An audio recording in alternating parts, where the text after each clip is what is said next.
विश्व पई चिंतार कारण पलटिलाणी तापमात्रा वृद्धि। तेबे निकटरे प्रकाशित गोटे रिपोर्ट अनुजाई मनुष्यकृत कार्यकलाप जोगु प्रति दशंधि 0.26 डिग्री सेल्सियस तापमात्रा बढ़ुची।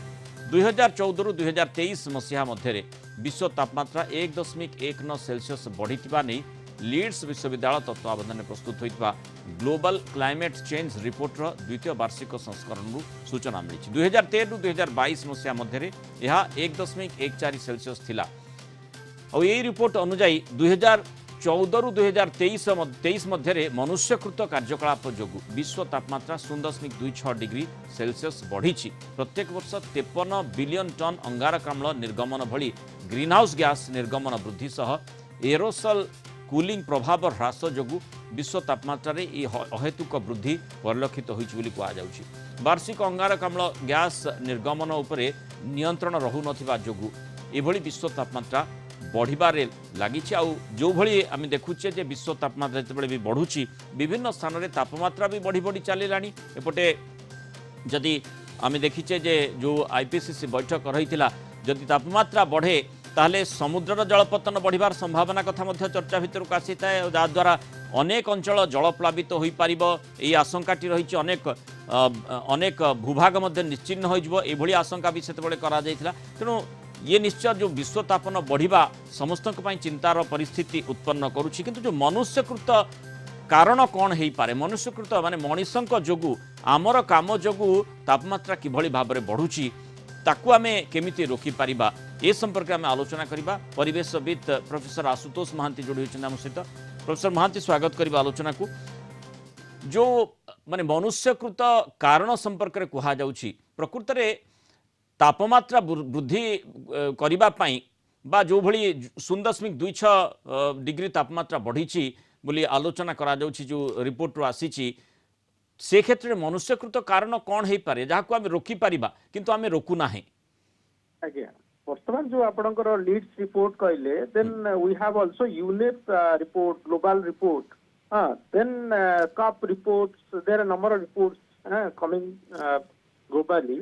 थ्री रिपोर्ट रे हमें देखिबा जदि आपणकर 1.0 टेम्परेचर डिफरेंट पार्ट रे जाउची त मेजर रीजन होची आपणकर जो climate change row basically carbon emission जो ग्रीन हाउस गैस इमिशन सेटा गोटे मेजर रीजन तार जोगु आपण टेम्परेचर बढ़ुची तार सहित आपणकर जो आपण क्लाइमेट चेंज इंपैक्ट रे डिजास्टर रेट भी बढ़ी चली ग्लोबली।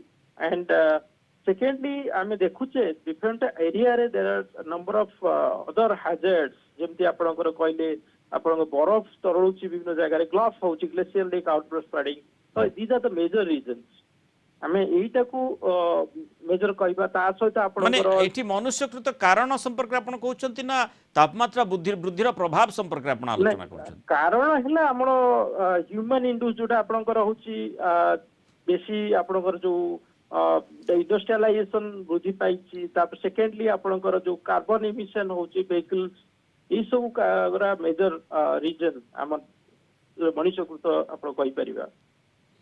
एवं तार सीधा सड़क प्रभाव माने आम देखुचे जो green house gas carbon dioxide production उपरे रहउछि आ परोक्ष ने प्रत्यक्ष भाव में आम देखुचे जे तार प्रभाव तापमात्रा वृद्धि पई कारण साजुछि कि दीटा जिनस आपण देखिबा प्रथम परोक्ष भाव रे प्रत्यक्ष भाव परोक्ष आपण कहिबे आपणकर जो कार्बन सीक्वेंस एंड से जो टेम्परेचर रो आपण विभिन्न कंट्री जोटा इंडस्ट्रियल कंट्री जंती आपणकर इंडिया हैला चाइना हैला यूएस हैला से इंडस्ट्रियलाइजेशन हवा द्वारा दैट जो इमिशन कार्बन इमिशन सेटा होची प्रत्यक्ष भाव रे परोक्ष भाव रे आपण जदी कहिबे तार जो अलर्ट जिनिस गुडा आपणकर vehicular then we have also human जोटा आपणकर अर्बनाइजेशन होची तापर आपणकर जो आपणकर जो शीतताप नियंत्रण जो आपणकर बहुल भाव रे व्यापार होची ए सब कारण गुडा सब आपणकर प्रत्यक्ष परोक्ष भाव रे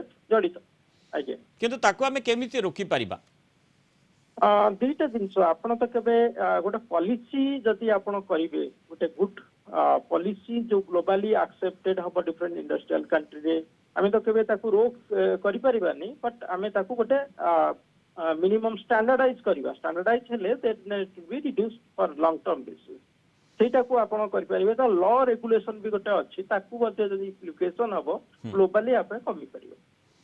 ओके बहुत बहुत धन्यवाद प्रोफेसर महांती आलोचना रे आमस्तर होइत पार मत